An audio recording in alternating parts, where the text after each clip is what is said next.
Hello guys, ഇന്ന് ഒരു home tour ആയാലോ? അതും ഒരു വെറൈറ്റിക്ക് 10-50 വർഷം പഴക്കമുള്ള ഒരു വീടായ എങ്ങനെയിരിക്കും? നിങ്ങൾ എക്സൈറ്റ്മെൻ്റ് ആയിട്ടിരിക്കുകയല്ലേ? ഞാനും ഭയങ്കര എക്സൈറ്റ്മെൻ്റ് ആയിട്ടിരിക്കുകയാണ്. അതും വീട് മാത്രമല്ല, വീട്ടിൻ്റെ അകത്തും പല പല കാര്യങ്ങളുണ്ട്. അപ്പം നിങ്ങൾ വിചാരിക്കും ഇതാരെ വീടാണെന്ന്. സംഭവം ഇതെൻ്റെ ബിബിചേട്ടൻ്റെ വീടാണ്, ബിബിചേട്ടൻ്റെ അച്ഛൻ്റെ വീടാണ്. ഇത് വന്നിട്ട് വർക്കല പാലച്ചറയാണ് ഉള്ളത്. അപ്പം ആ വീട്ടിൽ കുറച്ച് പരിപാടികൾ നടക്കുകയാണ്, ക്ലീനിങ് പരിപാടികൾ നടക്കുകയാണ്. അപ്പോൾ എല്ലാവരും അങ്ങോട്ട് പോയി. അപ്പം ഞാനും എൻ്റെ ഫോണും കൂടെ അങ്ങോട്ട് പോയി. കാരണം നമുക്ക് എന്തെങ്കിലും വീഡിയോ എടുക്കാൻ വഴിയുണ്ടെങ്കിൽ വീഡിയോ ഒക്കെ എടുക്കാമെന്ന് വിചാരിച്ചാണ് ഞാൻ അങ്ങോട്ട് പോയത്. അപ്പോൾ ഉണ്ടല്ലോ, അവിടെ ഒരു ചെറുമഴ ഉണ്ട്, നമ്മൾ ഈ കേക്കിലൊക്കെ വയ്ക്കുന്നത്. അത് ഞാൻ കുറച്ച് പറിച്ചു. കാരണം നമുക്ക് ഒന്ന് ട്രൈ ചെയ്ത് നോക്കാം, കേക്ക് ഉണ്ടാക്കിയില്ലെങ്കിലും ചെറിയ ഉണ്ടാക്കിയാൽ ശരിയാവുമെന്ന്. ആണ് ഞാൻ കുറച്ച് ചെറുമരം ഭയങ്കര കഷ്ടപ്പെട്ടാണ് പറിച്ചത്. കാരണം അവിടെ ഭയങ്കര കാടും കാര്യങ്ങളൊക്കെ ആയിരുന്നു. അവിടെ ക്ലീൻ ചെയ്യണതേ ഉള്ളൂ. അപ്പോൾ അതിൻ്റെ ഇടയ്ക്ക് ഞാൻ പോയാണ് ഓരോ പരിപാടികൾ ഒപ്പിക്കുന്നത്.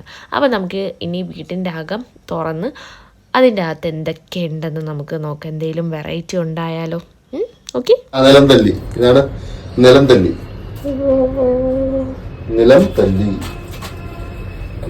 പിന്നെ അച്ചാമേര പഴയ പാക്ക് മറ്റേ ഇടിക്കണം. ഇതിലാണ് ഞാനും പാക്ക് മറ്റേ ഇടിക്കും. ഒരു ലോഡ് സാധനങ്ങൾ ഇതിപ്പോഴും ഇവിടെ ഇരിപ്പുണ്ടല്ലേ?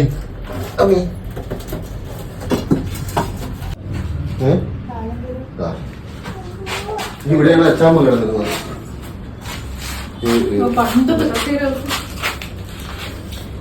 അത് പോയി. ഇത് കൃഷ്ണ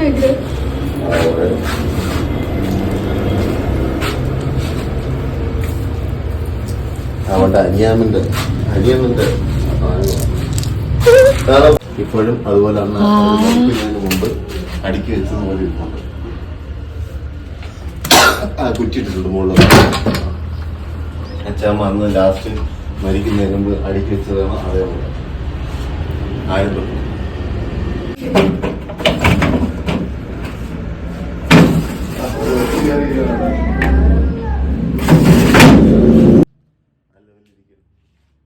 ഈ ഒരു റൂമല്ല, ഇനിയൊരു റൂമുണ്ട്. പക്ഷെ അത് വാടകയ്ക്ക് കൊടുത്തേക്കുണ്ട്. നമുക്ക് അകത്തോട്ട് പോകാനായിട്ട് പറ്റൂല. അങ്ങനെ നമ്മൾ അകത്ത് എല്ലാം കണ്ടിട്ട് പുറത്ത് വന്ന് ഇരിക്കുകയാണ്. ഇനി നമുക്ക് കുറച്ച് റെസ്റ്റ് എടുക്കാം. കാരണം നമ്മൾ ഭാരപ്പെട്ട പണിയാണല്ലോ ചെയ്തത്. അപ്പം ഇന്നത്തേക്ക് ഇത്രയേ ഉള്ളൂ. അപ്പം അടുത്ത വീഡിയോ ആയിട്ട് കാണാം. Tata, bye bye.